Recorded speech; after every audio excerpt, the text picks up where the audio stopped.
Welcome back to another technical deep dive here in the Debug Zone.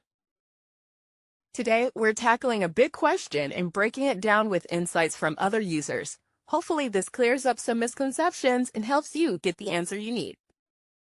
So, buckle up, stay a little curious, and let's jump right in.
And that's a wrap.